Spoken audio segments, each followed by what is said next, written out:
Hare Krishna. Welcome to the Bhagavad Gita session.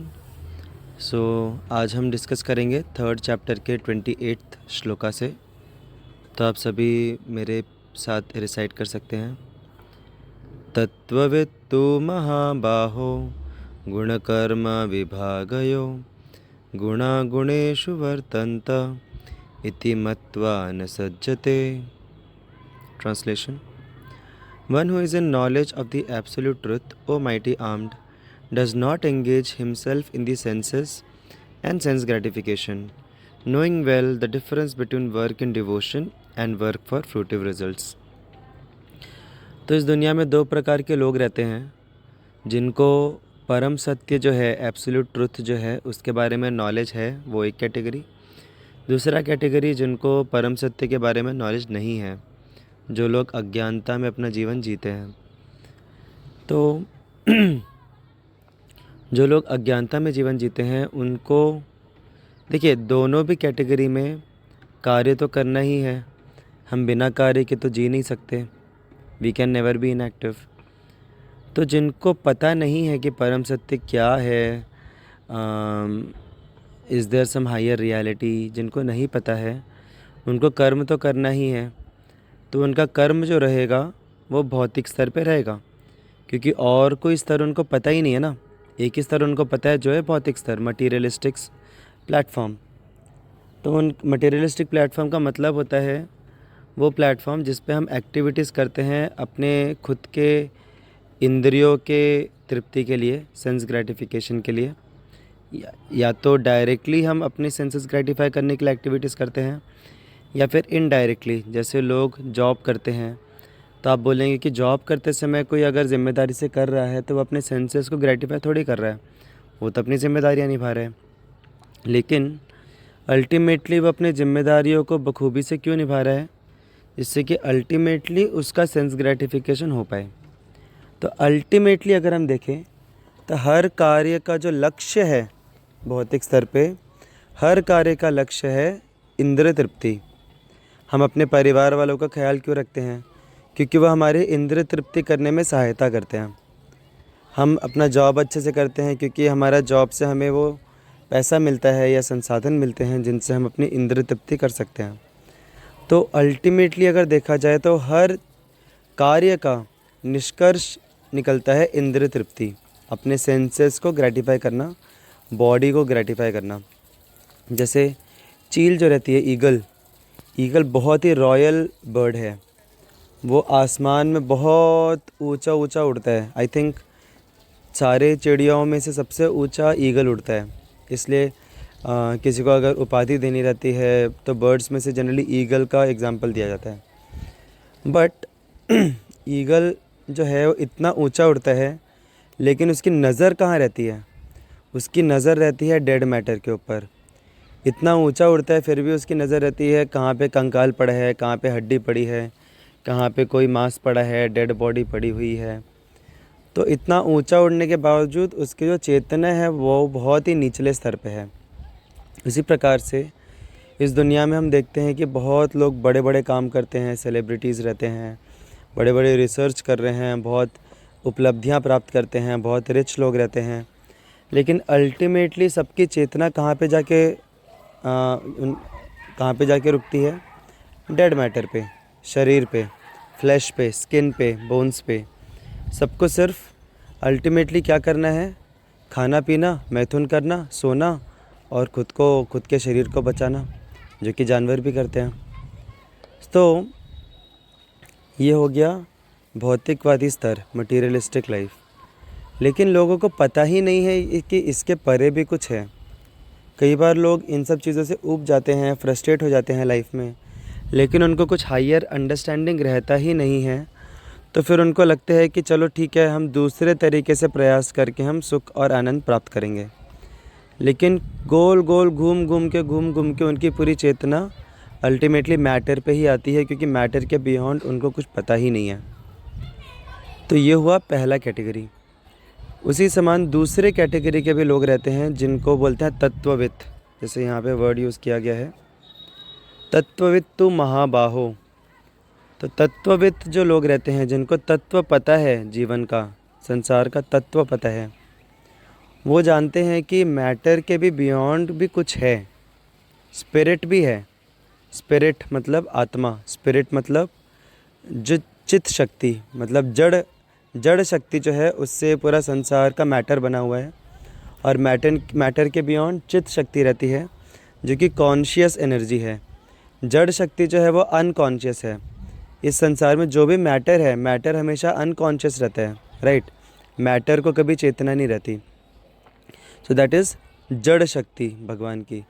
उसके विपरीत रहती है चित्त शक्ति, जो कि कॉन्शियस एनर्जी है। और चित्त शक्ति की आत्मा बनी है, चित्त शक्ति के भगवान बने हैं। तो जहाँ पे भी हमें कॉन्शियसनेस देखने को मिलती है, चेतना देखने को मिलती है, वो बनी है चित्त शक्ति की। तो तत्वविद जो रहते हैं, उनको पता है कि मैटर के बियॉन्ड भी कुछ है, जड़ वस्तुओं के बियॉन्ड है चेतन वस्तु या चित्त शक्ति। और उनको पता चलता है कि वास्तविक रूप में मुझे जो आनंद की खोज मैं कर रहा हूँ, वो मुझे जड़ वस्तु में नहीं मिलेगी। हम कितना भी मैटर अपने पास ले लें, आईफोन ले लें, बाइक ले लें, जहाज़ ले लें, बंगलो ले लें, अल्टीमेटली ये सब जड़ पदार्थ है। लेकिन मुझे वास्तविक आनंद सिर्फ चित्त शक्ति में ही मिल सकता है। तो इनको बोलते हैं तत्वविद। और जब उनको पता चलता है कि उनका वास्तविक आनंद चित्त शक्ति में है, तो फिर वो नेचुरली जड़ शक्ति के प्रति वो अनासक्त हो जाते हैं। और जैसा हमने पहले भी डिस्कस किया कि एक्टिविटीज़ तो करनी ही है, कार्य के बिना कोई जी नहीं सकता, आत्मा को कार्य तो करना ही है। तो ऐसे जो तत्वविद व्यक्ति रहते हैं, वो अपनी सारी एनर्जी और अपने सारे कार्यों को चित्त शक्ति के अंतर्गत करने का प्रयास करते हैं। जैसे कि अगर कोई तत्वविद व्यक्ति है, वो जॉब करता है, तो जॉब करेगा, वो जॉब छोड़ेगा नहीं। लेकिन जॉब करने का उसका जो अल्टीमेट गोल है, उसको पता है कि मुझे इंद्रिय तृप्ति से आनंद नहीं मिलेगा। मैं जॉब क्यों कर रहा हूँ? जिससे कि मैं जॉब से जो भी मुझे मिल रहा है, उस शक्ति का, उस संसाधनों का प्रयोग मैं अपने आध्यात्मिक जीवन के लिए कर पाऊँ। या तो डायरेक्टली भगवान की सेवा में एंगेज करके, या फिर इनडायरेक्टली, क्योंकि अगर हम अच्छे से जॉब करेंगे, अच्छे से हम पढ़ाई करेंगे, अच्छा हम मटेरियली अगर हम वेल सिचुएटेड रहेंगे, तो फिर हमारा जो माइंड है वो टेंशन फ्री रहेगा, और उस टेंशन फ्री माइंड से हम भक्ति अच्छे से कर पाएंगे। तो वो इतना ही काम करता है जितना करने से वो संतुष्ट जीवन जी पाए। लेकिन वो गधे की तरह सिर्फ पैसा पैसा पैसा पैसा या फिर संसाधन इनके पीछे वो मरता नहीं है वो। लेकिन जो भौतिकवादी व्यक्ति है, क्योंकि उसके जीवन में और कुछ है ही नहीं, उसको सिर्फ जड़ शक्ति पता है, तो उसका पूरा जीवन वो न्यौछावर कर देता है जड़ पदार्थ और संसाधनों को एकत्रित करते रहने में। वो पागलों की तरह सिर्फ उसको बस ये चाहिए, वो चाहिए, ग्रीडी हो जाता है, वो लोभी हो जाता है, क्योंकि और कुछ है ही नहीं उसके जीवन में। लेकिन जो भक्त रहते हैं, वो सिर्फ उतना काम करते हैं जितने से वो अपने जीवन का निर्वाह कर पाएँ, अपने परिवार का निर्वाह कर पाएँ। एटलीस्ट वो एक वेल सेटिस्फाइड जीवन जिए, और बाकी का जितना भी एनर्जी और टाइम है उनका, उसको वो अपनी चेतना को विकसित करने में लगाते हैं, भक्ति करने में उसका प्रयोग करते हैं, अपनी बाकी की शक्ति का। तो ये डिफरेंस है एक तत्वविद व्यक्ति का और एक अज्ञानी व्यक्ति का। तो दोनों को कार्य करना है, लेकिन तत्वविद व्यक्ति जो रहता है, वो कार्य, अपने भौतिक कार्यों को लिमिटेड रखता है जितना कि ज़रूरी है, और बाकी के वो स्पिरिचुअल एक्टिविटीज़ करने में अपना दिल लगाता है। सेवा करना, भगवान का मंदिर में जाके भक्तों की सेवा करना किसी न किसी प्रकार से, या फिर शास्त्रों का अध्ययन करना, और हरि नाम में रुचि बढ़ाना भगवान के नाम में। तो इन सब चीज़ों में वो अपना पूरा एनर्जी लगाता है। और जो भी हमारे मटेरियल एक्टिविटीज़ हैं, उनका हम स्पिरिचुअल काउंटर पार्ट भी कर सकते हैं। ऐसा नहीं है कि भक्त जो रहता है वो किसी चीज़ से वांछित हो जाता है। जैसे जो भौतिकवादी लोग रहते हैं, वो लोग पार्टी करते हैं, तो भक्तों के बीच में भी पार्टी होती है, लेकिन भक्तों के बीच में जो पार्टी रहती है वो प्रसाद की पार्टी रहती है। हम लोग भी प्रसाद की पार्टी करते हैं, भगवान को भोग लगा के अच्छा खाना खाना। बाहर के लोग नाचते हैं तो हम लोग भी नाचते हैं, लेकिन हम लोग कीर्तन में नाचते हैं। फिर बाहर के लोग नशा करते हैं तो हम लोग भी नशा करते हैं। हम लोग हरि नाम का नशा करते हैं, हरि नाम में इतना डूबने का प्रयास करते हैं कि उसका नशा चढ़ जाए हमें, राइट। नशे में क्या होता है, नशे में व्यक्ति को बाहरी चेतना नहीं रहती। और वैसे ही जब कोई हरि नाम का नशा करता है, कीर्तन का नशा करता है, तो वो बाहरी चेतना से भिन्न होकर वो पूरी तरह से आंतरिक समाधि में चले जाता है। तो ये तो हाईएस्ट नशा है। जैसे श्रील प्रभुपाद भी जब अमेरिका गए तो उन्होंने हिप्पीज़ को बोला कि तुम ये क्या छोटा मोटा नशा करते हो कुछ घंटों का, फिर वापस से नीचे आ जाते हो। मैं तुमको ऐसा नशा दूंगा जिससे तुम कभी नीचे ही नहीं आ पाओगे। Stay high forever. अगर आपको हाई जाना ही है तो why to come down, you stay high only always. और भक्तों ने अनुभव भी किया चैंटिंग के माध्यम से। चैंटिंग में जब वो मेडिटेशन करते थे, मंत्रा मेडिटेशन, तो उनको वास्तविक रूप से अंदर से एक नशा चढ़ता था और फिर उससे उनको एक्चुअल स्पिरिचुअल एक्सपीरियंस आता था। तो भक्त लोग भी नशा करते हैं, लेकिन ये जो नशा है ये हेल्दी नशा है। वैसे ही जो बाहर के लोग हैं वो भी अलग अलग गेम्स खेलते हैं, तो भक्त लोग भी गेम खेलते हैं, लेकिन वो भक्तों के साथ खेलते हैं और ऐसे गेम्स खेलते हैं जो कि उनकी कृष्ण भावना को और बढ़ाता है। बाहर के लोग अलग अलग कार्यक्रमों का अरेंजमेंट करते हैं, बर्थडे मनाते हैं, शादी करते हैं, तो वो सारी चीज़ें भक्त लोग भी करते हैं, लेकिन सब चीज़ों में वो कृष्णा को इंक्लूड करके कृष्णा कॉन्शियस तरीके से करते हैं। तो इस प्रकार से अगर हम भक्ति करेंगे तो हम किसी चीज़ से वांछित नहीं होंगे, लेकिन हम उल्टा हम और ज़्यादा आनंद का अनुभव कर पाएंगे उन सभी चीज़ों में। तो इस प्रकार से जो भक्त रहता है वो भी एक्टिव रहता है, लेकिन वो प्रॉपर डायरेक्शन में, स्पिरिचुअल डायरेक्शन में वो एक्टिव रहता है, जहाँ पे असली आनंद है। क्योंकि हम लोग चेतन हैं, ultimately we are soul, we are atma, we are not dead. तो जो चेतन व्यक्ति है, जो चेतन वस्तु है, जो आत्मा है, उसको चेतन शक्ति ही आनंद दे सकती है। हमको पता नहीं है, इसलिए हम लोग जड़ पदार्थ में से निचोड़ने का प्रयास करते हैं आनंद, लेकिन जड़ पदार्थ कितना भी हम कोशिश करें वो हमें आनंद नहीं दे सकता, क्योंकि हमारा नेचर और उस जड़ पदार्थ का नेचर ही अलग है पूरा। तो हमको असली आनंद मिल सकता है चेतन शक्ति में ही।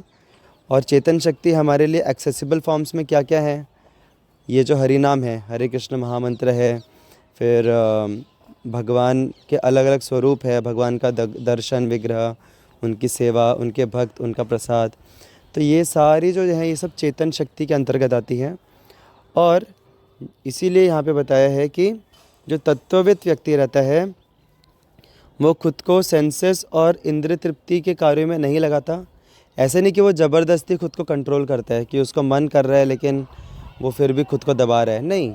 उसको जब हायर टेस्ट मिल जाता है, हमको भी जब हायर टेस्ट मिलता है भक्ति का, तो नेचुरली हमें इच्छा नहीं होती कि अरे छोटा मोटा क्या सेंस ग्रेटिफिकेशन करना, उससे हायर लेवल का हैप्पीनेस मिल रहा है हमें। अगर सपोज़ आपको बोला जाए कि कल से आपको रोटी सब्जी नहीं दिया जाएगा घर पे, सपोज़ आपकी वाइफ बोलती है या आपके जो भी है घर पे खाना जो बनाता है वो अगर बोलता है कि कल से आपके लिए रोटी सब्जी बंद, तो क्या हम खुश होंगे? नहीं, हम परेशान हो जाएंगे कि अरे रोटी सब्जी के बिना मैं कैसे जीऊँगा। लेकिन अगर सपोज़ वही व्यक्ति बोलता है कि कल से आपके लिए रोटी सब्जी बंद और आपके लिए रोज़ बनेगा आलू पराठा, पिज़्ज़ा, बर्गर और अच्छे अच्छे पंच पकवान बनेंगे, तो फिर क्या हम दुखी होंगे? नहीं। क्या हम बोलेंगे कि हमको नहीं, मुझे रोटी सब्जी चाहिए?